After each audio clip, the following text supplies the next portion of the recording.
Primetime local news, serving the Lakeland and Midwest regions. Good evening and thanks for joining us.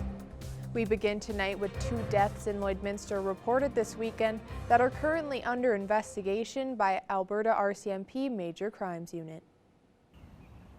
This past weekend, Lloydminster RCMP responded to 2 separate deaths. The first call was a sudden death on Friday at approximately 6 p.m. in the 5300 block of 47th Street. The RCMP Forensic Identification Section were called in to assist with the investigation along with our Major Crimes Unit. Major Crimes for Alberta RCMP have taken over this investigation. They remained on scene as the investigation continued. There is no threat to the public believed to exist. On Saturday at approximately 5 p.m., RCMP responded to the 5300 block of 50 Avenue where a deceased male was reported on the sidewalk. Alberta RCMP Major Crimes Unit has taken over this investigation and it is considered to be suspicious at this time. The Major Crimes Unit is currently asking for public assistance with the investigation. I would like to speak with anyone who is in the area that witnessed this occurrence or have any information that could assist police with this investigation. Alberta RCMP Major Crimes are also requesting anyone with dash cam or dashboard camera footage from anyone traveling on 50th Avenue between 51st and 57th Street on April 17th, 2021 between the hours of 8 a.m. and 8 p.m. With both incidents currently under investigation, no charges have been laid at this time. I have nothing to indicate at this time that any arrests have been made or any further developments have occurred in either of these investigations. If you have any information on either incidents, please contact the Lloydminster RCMP or Crime Stoppers. The Lloydminster Fire Department responded to a call in the 4800 block of 27th Street early Sunday morning. 6 fire trucks and 16 firefighters were on scene from approximately 12:40 to 4 a.m. The flames fully engulfed the home, but the residents escaped safely before fire crews arrived. The fire is currently under investigation and is considered non-suspicious. There are 243 new cases of COVID-19 in Saskatchewan. 27 of the new cases are in the Northwest, with 16 in the immediate Lloydminster area, where we have 137 active cases. There are 2,226 active cases province-wide, with 223 in the Northwest zone. To date, 84 cases with variants of concern have been reported in our zone. 200 people are in hospital, with 5 in the Northwest. More than 352,000 doses of the vaccine have been administered in the province, with close to 24,000 of those in our zone. Alberta is making a change when it comes to who is eligible to receive the AstraZeneca COVID-19 vaccine. Premier Jason Kenney tweeting late Sunday evening, Alberta is lowering the minimum age to 55 to 40. Kenney took to Twitter saying this decision is based on growing scientific knowledge about the vaccine and on the advice of Alberta's Chief Medical Officer of Health. He says bookings will open for Tuesday. Ontario also announced it will be lowering the minimum age based on its supply levels of the vaccine. Alberta and Ontario's announcements come after Canada's federal health minister said provinces were free to use AstraZeneca's vaccine on any groups aged 18 and above. Hesitancy towards the vaccine due to rare blood clots has experts pointing to the benefits outweighing any risks. It's time now for this week's retrospect. Here's Blake Nath.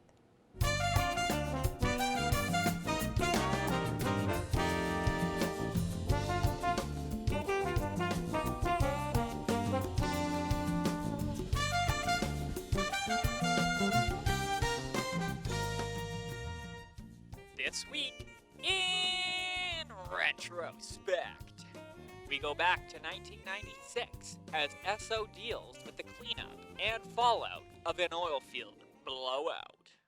The blowout occurred late Monday afternoon. Esso reacted quickly, implementing emergency response measures. When we noticed the surface reliefs, the first thing to do is pull people back to a safe position to make an assessment and to start putting the pad in a safe conditions to start to depressure the pad. A flow of water and clay was quickly contained, and officials say there is no significant environmental damage.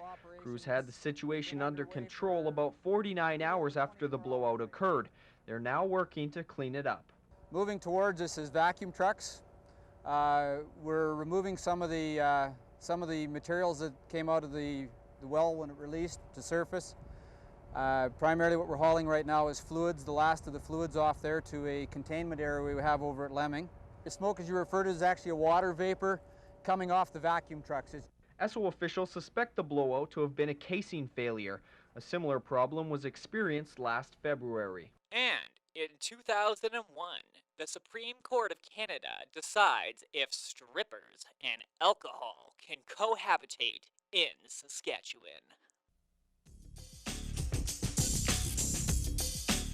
Lloydminster may be the new home of a Saskatoon strip club forced to shut its doors. Well, I actually started looking there about a month ago. But we're just after the other club closed down there. There's not a whole lot open. I've been talked to a few real estate agents that are looking around.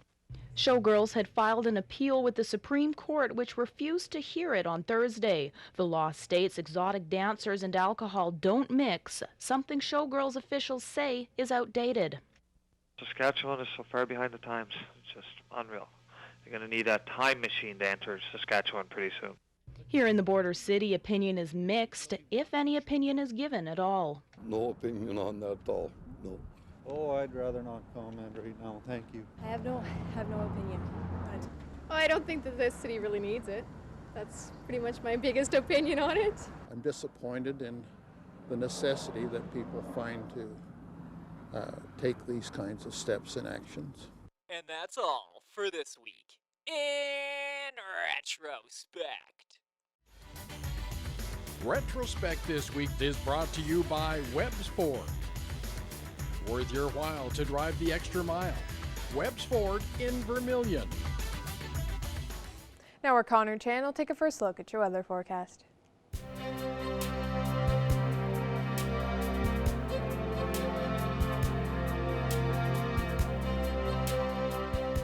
All right, thanks very much there, Jasmine. It's a little cooler than we would have liked to see, but it is going to get warmer over the next little bit here, and we are possibly going to see some snow. That is right. We are possibly going to see some snow potentially later on into the week, but 5 degrees is what we're sitting at right now. The wind's picking up, coming in from the north at 20 kilometers an hour. Looking at some other areas, other temperatures in the area, 9 degrees in Vegreville with 6 up in Bonnyville and Cold Lake, 7s in St. Paul, Lac La Biche, and in Vermilion, 8 degrees all the way out for Edmonton and Wainwright. We also see some 6s in Provost and Macklin, 4 degrees in North Battleford, as well as in Meadow Lake, St. Walburg, and Isle of Cross. Here's a look at the satellite radar map right now, where there are some areas in Saskatchewan that are seeing a little bit of a rain-snow mix. That's mostly in the North Battleford area, and it's going to make its way down south towards Saskatoon and Regina. So by the time we round up to that 7 o'clock range, it should be out of the system in North Battleford and mainly into the areas of Saskatoon and in Regina as well. Now looking at North Battleford overnight, -9. It's going to get a little bit chillier. The wind's going to make it feel a little bit cooler. Around that -15 mark is what we could see there. And then going into tomorrow, 9 degrees is the expected daytime high with a little bit more cloud coverage and a little bit of sun to add on top of that. -7 is what the temperature will drop to in Cold Lake with a little bit of clouds overnight. Going into tomorrow, 12 degrees is the expected daytime high. And then for us here at Lloydminster, clear skies overnight as we drop to -8. And then going into tomorrow, 11 degrees with mostly sun, and we'll see a little bit of clouds. I did say it is going to warm up a little bit more, and we are going to see warm temperatures on Wednesday, close to the 20-degree mark at 19, but it's going to feel a little bit like -10 as we are still going to see some of those spring winds continuing on. And then going into Thursday, we do have a chance of seeing some precipitation that could start Wednesday night and carry over into Thursday, where we will have a 63% chance of seeing some snow there. But that is a first look at your weather forecast. We'll have more primetime local news coming up after the break.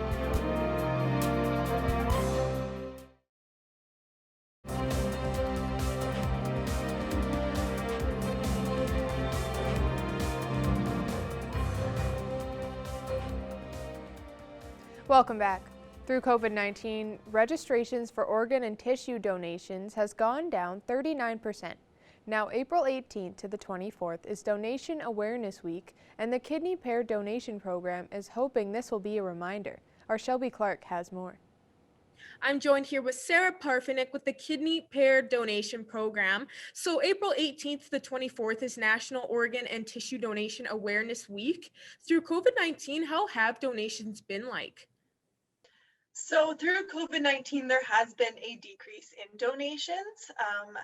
And so we are just hoping to try and increase this with National Organ and Tissue Donation and Awareness Week. So we're trying to get the word out. So one of the big things about this week is just recognizing organ and tissue donation across Canada. So to thank all of those people who have donated to help save lives. So to recognize everyone who has received a life-saving transplant, and then to get people to register. So we really want to help people register their intent to donate, and then to speak to their families about this decision and to spread the word, whether it be through social media, online, in person, whatever's safe to do at this time. And what are all the plans involved with this National Awareness Week? So right now, yes, there are our communications department and program operations team will be doing online social media stories throughout the week. So you saw the one this morning about Stephanie and Megan. So Stephanie is a 13-year-old living kidney donor transplant recipient, and Megan was her donor, and they donated through the Kidney Pair Donation Program, and that kicked off National Organ and Tissue Donation and Awareness Week.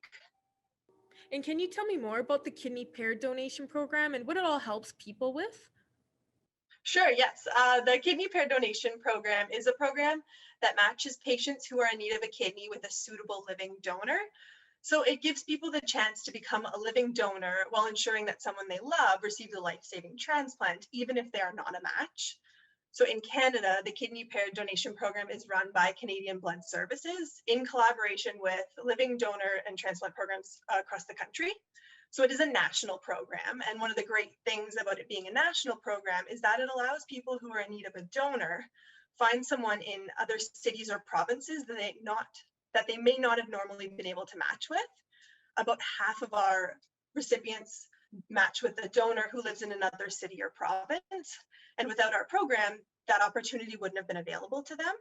So the program started in 2009, and to date we have helped over 789 people receive life-saving transplants, which is just phenomenal. It's just so exciting. And do you believe registrations and donations will go up again with this awareness week and with vaccines on the rollout plan? I am very, very hopeful. I think it's great. Every small thing that we can do to help push organ and tissue donation awareness is a positive. With social media and with the phenomenal platforms that are out there, I'm really hoping that we will see a spike. We recently had Green Shirt Day, which I know had a great impact on organ and tissue donation and awareness across Canada. So it's kind of just keeping the steam rolling in in April across Canada. And for people wanting to help support this awareness week, what all can they do to help? So there's 3 simple things that people can do. The first one is register your intent to donate. It takes less than 2 minutes. You go online. It's very simple. It's very easy. And then once you register your intent to donate, the next most important thing is to speak to your family. So let your family know what you want to do. Let them know about your intent, and have that conversation and open up that door. So ask them what they want, and maybe they haven't registered their intent to donate yet. So get that ball rolling and help them register their intent to donate. And then to speak to others. So like I said, whether it's through social media platforms, online, just get the conversations going and help other people become more aware of how easy it is to register to donate, and show them the video of Stephanie and Megan. Like, show them what is out there. And is there anything else you want to add for National Organ and Tissue Donation Awareness Week? Just some important things. Now more than ever, Canadians are waiting for transplants, and they're relying on registered donors and on families agreeing to honor their loved ones' wishes. So the number one thing that I can say is register your intent to donate and speak with your family. Like, I think those are the 2 big key messages, and spread the word. Perfect. Well, thank you so much for joining me today, Sarah. Thank you for having me. It was great to meet you, Shelby. The Canadian military is going ahead with a scaled-down version of one of its largest annual training exercises in Wainwright. Operation Maple Resolve usually involves about 5,000 soldiers from across Canada and around the world. The event was cancelled last year due to the pandemic. This year, officials say the exercises will be scaled down to include about half of the personnel. A military spokesperson says it's important the exercise takes place this year because it ensures Canadian forces are ready to meet domestic and international security objectives. Maple Resolve will run May 1st to 11th in Wainwright. Now here are your stock market prices for today.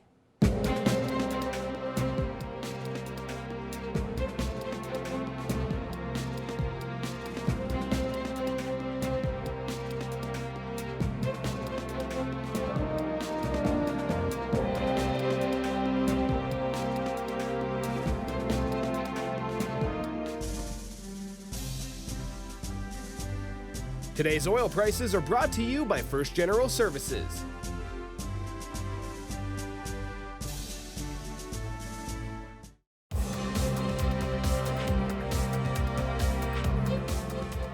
After a 12-year NFL career, all with the New England Patriots, Julian Edelman announced his retirement.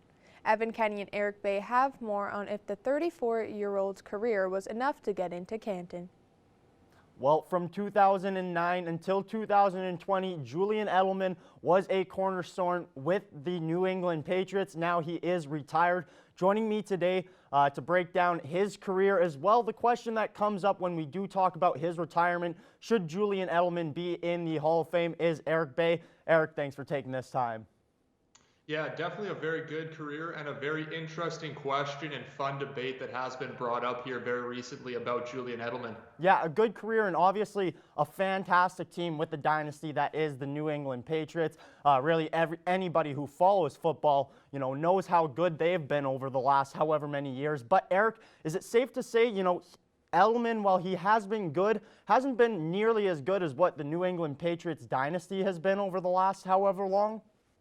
Yeah, I mean, obviously he's been a great player and a star for the New England Patriots franchise, but you look at this team and it's obviously always going to be more a sum of its parts than just one individual player, and that's the debate that we had last year when Tom Brady left, and was it Tom Brady, was it Bill Belichick? And I think obviously those guys get most of the credit, which is much deserved, but you look at some of the other pieces here of this run from the past decade alone, Dunta Hightower, Cal Van Noy, who is now back with the Patriots. They've had a ton of little pieces that have added up to a lot, and so I don't think you can totally pin it on just one guy, particularly one receiver. Now, Eric, saying all of this, do you think Julian Edelman should go into Canton at the Pro Football Hall of Fame? No, I don't. And I mean, obviously, again, as I say, he had a great career. 11, 12 seasons is nothing to be ashamed of. He won 3 Super Bowls. But when you're talking about the Pro Football Hall of Fame, you're talking about the best of the best, and we're talking the absolute elite. There's only 29 receivers in the Hall of Fame right now, and you look again over the past decade here, the 2010s, while there's tons of different receivers that come to mind before Julian Edelman in terms of stars and deserving of being in the Hall of Fame. There's obviously Calvin Johnson. You have a guy like Julio Jones. Even Antonio Brown at the top of his game was much better and more productive than a guy like Julian Edelman, and it shows in all the stats. If you look at the 2010s, all the leaders in terms of receptions, touchdowns, and receiving yards, Julian Edelman is nowhere among the top 10 lists. And I think if you want to be a Hall of Famer, you have to be in the top 10 of your decade, if not the top 5. Now, Eric, you mentioned all these decade-type numbers and top 10s. He's actually not in the top 50 for any stats besides playoff receiving yards, and he's not in the top 100 except for reception. So, he's not quite in that upper echelon when it does come to receivers, but he does have some achievements that, some can argue might put him in that position. 3-time Super Bowl champ as well. He's second all-time in playoff receiving yards. Now, do you think these are quite enough to really push him over the edge and get him into the Hall? Yeah, I mean, these stats are really the only reason why we're having this debate, because I think that if you are star player, you have to have the individual accolades as well. And he was never named an All-Pro. He never even made a Pro Bowl, which is more a fan vote than anything else. So I don't think that the playoff stats do enough to get him into the Hall of Fame, again, because I think for the most part, it's mostly a size of quantity over quality. Yes, he was very good when he did have to play in the playoffs, but he also had many more chances than all the other guys I mentioned. You know, there's DeAndre Hopkins you can add to that list as well, right? When you talk about these top-tier wide receivers. So for me, I just don't think it pushes the needle enough because he had to be better over his entire career, and he only had 3 seasons of over 1,000 yards receiving. So for me, it just isn't enough. But again, you can't fault the guy. He had an amazing career, and he was definitely a star for the Patriots franchise. Just not a star, I don't think, big enough overall to make it to Canton. Yeah, Eric, you know, you bring up, you know, the 2010s and, you know, all these top 10 numbers. He just really, I think it comes down to it, bottom line, he just wasn't one of those top receivers, or top 10 receivers rather, when it does come to, you know, those 10-year type of breakdowns. He just wasn't quite good enough. You know, would you have put him in that sort of top 10 group for the last, or I guess rather for the 2010s decade? That's hard because he might actually squeak in there just because he was so dependable, and also because Tom Brady really didn't have any other option. You look at all the receivers they've drafted and brought in. Well, there was nobody who could even match Julian Edelman, and he was always Tom Brady's #1 target. So I think maybe just from the dependability aspect, you might be able to sneak him in the top 10. But there's so many guys who I didn't even name. You know, Larry Fitzgerald has been doing it for 20 years and all throughout the 2010s, right? Devontae Adams here this latter half. So for me, I don't think he quite makes it as a top 10 guy, but just a solid standard or a standalone player, that is, and a guy who I think you would love to have on your own team for sure. Yeah, Eric, you know, no doubt about that. Great career, just maybe not quite enough to get into Canton. Eric, thank you very much for taking this time and joining me. Now our Connor Chan will take another look at your weather forecast.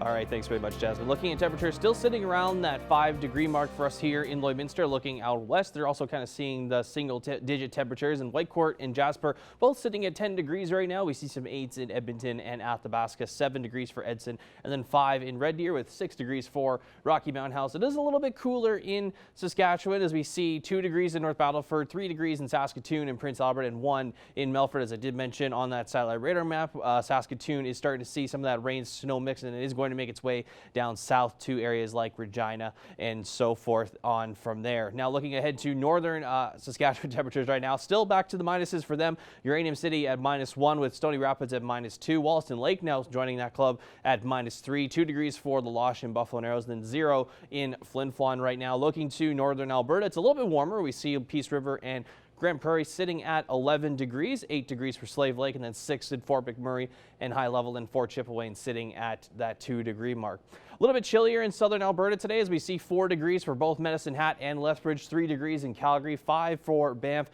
and then 6 in Coronation. Looking to southern Saskatchewan, of course, they are going to get that snow-rain mix, as I mentioned, but 2 degrees is what we're sitting at in Swift Current right now, and then 3 degrees in Moose Jaw and Regina, 4 for Kindersley and Estevan, and then 2 degrees in Yorkton. Now looking across to the national temperatures right now as my computer is still kind of a little bit stuck right now as we are seeing some technical difficulties there, but as it just pops up right there, so 1 degree in Winnipeg as they're also starting to see a little bit of flurries, 14 in Quebec City, 15 in Toronto with some showers, 5 degrees in St. John's with some cloud coverage, and then as we look out west, we see 19 for Vancouver, which started with a lot of sunny skies and a bit of clouds, 1 degree up in Yellowknife, and then 13 we see all the way up in Whitehorse. Now looking ahead to tomorrow as we are going to get a little bit warmer. 11 degrees is our expected daytime high as I'm trying to get the map all loaded up here, but we are going to see a much warmer temperatures for tomorrow, and we will see that on Wednesday as well, where we are going to see temperatures close to 20 degrees as we are expecting some snow heading into Thursday, but as we are still experiencing some technical difficulties, but there we go. This is what it will look like tomorrow. Lots of 10s in the area in the Maidstone, St. Walburg, Meadow Lake and Green Lake areas, 12 in Vegreville and Edmonton, as well as in Bonnyville. And now as we take a look here at the next 7 days, 19, as I mentioned there, for Wednesday, 2 degrees on on Thursday with a 63% chance of some snow there, as 6 on Friday and 7 degrees on Saturday, as we are going to see lows of -8 on both those days. Then we are going to warm up a little bit more on Sunday at 10 and then 9 degrees the daytime high on Monday, but with some cloud coverage for both of those days. That is a look at your 7-day forecast. We'll have more primetime local news coming up after the break.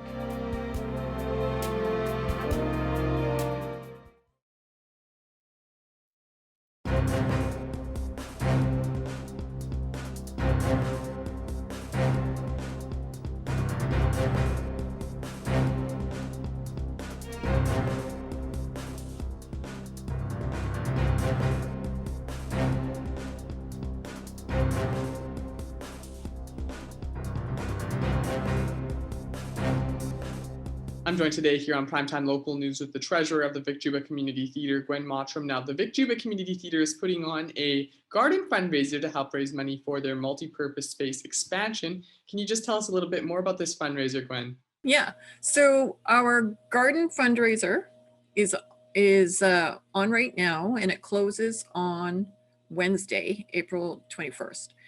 And we are selling 6 items in conjunction and in partnership with Wickham Nurseryland.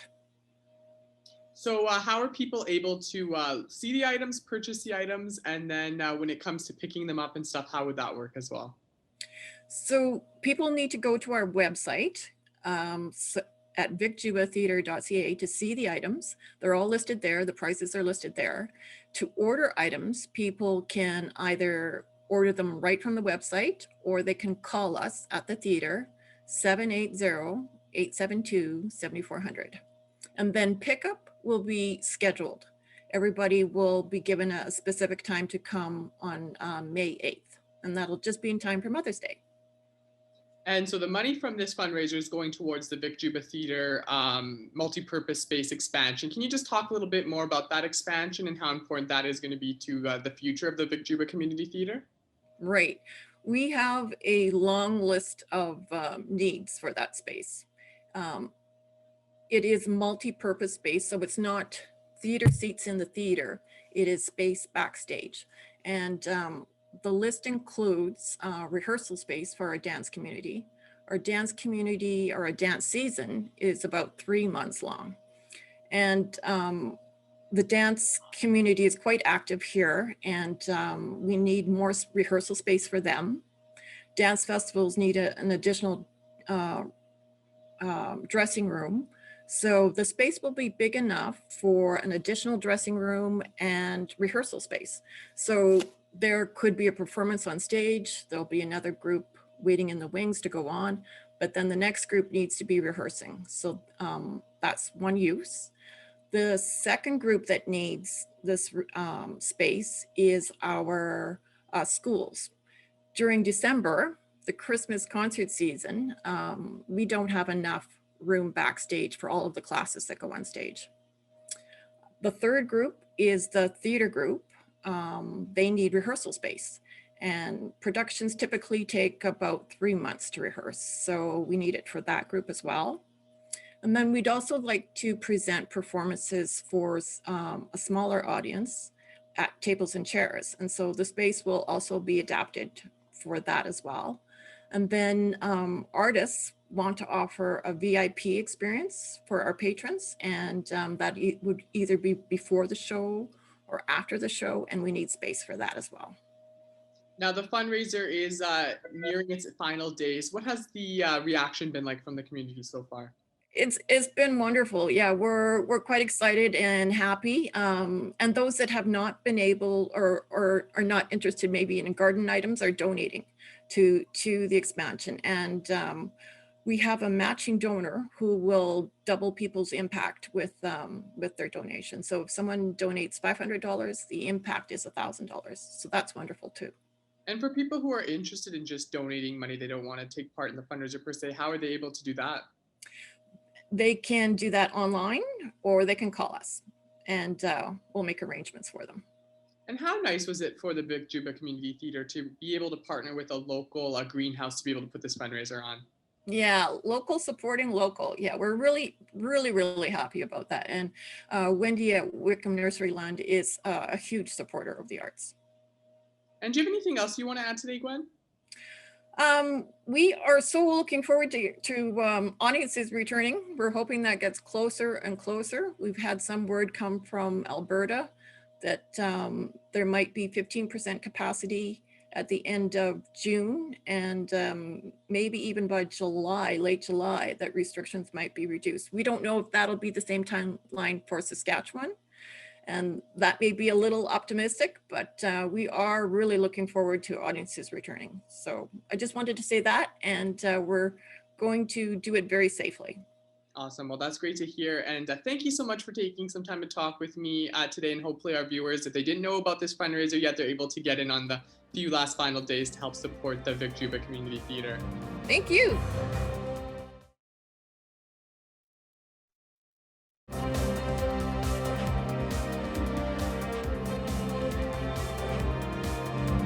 I'm very pleased to be joined with here today on Primetime Local News with Canadian country artist Dean Brody. And we're talking about some new music. We'll start with the hit single Boys, which is also the name of your new album. So with the song in particular, Dean, take us through the thought process when the song was being developed there. Yeah, actually, I didn't write the song. The song was written by some friends, but it's actually rare for me to take an outside song just because I do love writing my own stuff. But yeah, I just heard the song.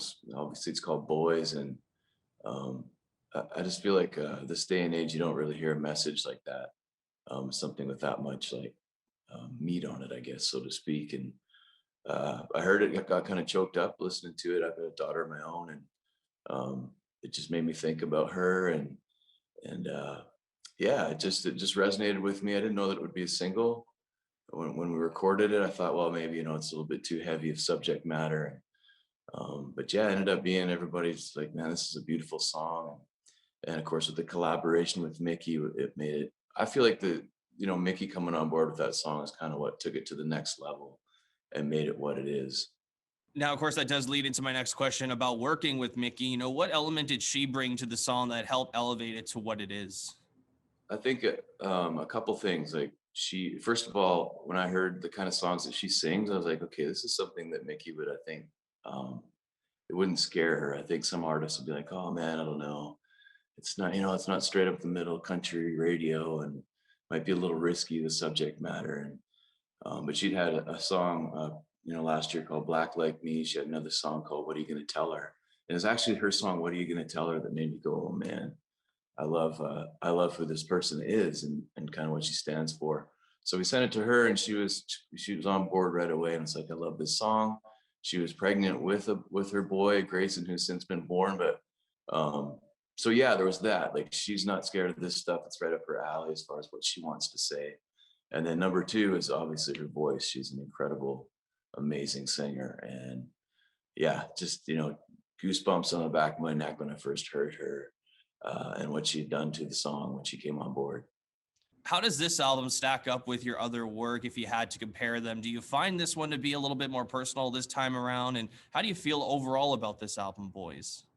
Man, I feel like it's my favorite album. I was thinking about that a few days ago. I was just listening to it. Sometimes you get so close to a project, you're listening to it, you're singing it, you're playing it, you're doing all this stuff, and you get so close, you can't appreciate it anymore. And so having, I guess, was it 6 months since it's came out, just having that kind of space and then listening to it from top to bottom, I was like, man, I'm really proud of this. And it kind of came at a time in my life where I wasn't doing so well on the personal front. And so it's kind of like, we knocked it out of the park on this one. And I'm thankful because, it wasn't the most creative time in my life. But yeah, I'm super proud of it. Super proud. There's a song called I'd Go to Jail, which is maybe one of my favorite songs. It might be my favorite song ever. It's going to be a single later this year, but yeah, super proud of it. And yeah, I think to date it's, I feel like it's the strongest album we've done. I think it's safe to say you've had a pretty big year with all the hit singles that garner platinum certification, like the song Can't Help Myself that you did with the Rec Laws. How does hearing that and seeing stuff like this put your career into perspective from then to when maybe a couple years ago or 10 years ago when you were first starting doing music? Oh yeah, that's interesting you say that, Connor, because last night I was listening to some songs like back in the day when I first got into country music. There's a Dwayne Steele was like really big. I look up to Dwayne. I got to meet him, and I was just listening to some of his stuff, and I was like, oh man. I texted him and just said, hey dude, I'm down memory lane, you know, listen to some of your old stuff. But yeah, like if you'd have told Dean like back then that you're gonna, you know, be friends with some of these people like Terry Clark that you just idolized, I'd have been like, that's crazy. And to be hanging out with like Alan Doyle and Great Big Sea and being able to collaborate with different people, it's amazing. And yeah, you know, it's funny you should say that, because I went down memory lane last night, and it's just like, yeah, it's been a wonderful journey, really. Well, Dean, I really appreciate your time. Thank you very much for joining us today. The new album, Boys, as well as the hit single that's on that album, is out now on all major streaming platforms to go have a listen. Dean, thank you so much, man. Appreciate it. Taking one last look here at your weather forecast. 11 degrees tomorrow, going into Wednesday, 19 the daytime high. One of the warmest days of the week here, but because on Thursday we are going to start to see chance of some snow there, with a 63% chance of that happening, and it's going to be, you know, it's not going to stick around for much longer, as we are going to gradually warm up once again here on Friday with that high of 6 degrees, 7 on Saturday, 10 degrees on Sunday, and then 9 degrees there for Monday, with cloud coverage for both those days there. There is a slight off chance there with that 41%. We could see a little bit more precipitation in the forecast there, but regardless, on Wednesday it's going to be the warmest day of the week, as we're just shy of 20 degrees. Thank you for joining us on Primetime Local News. Have a great night.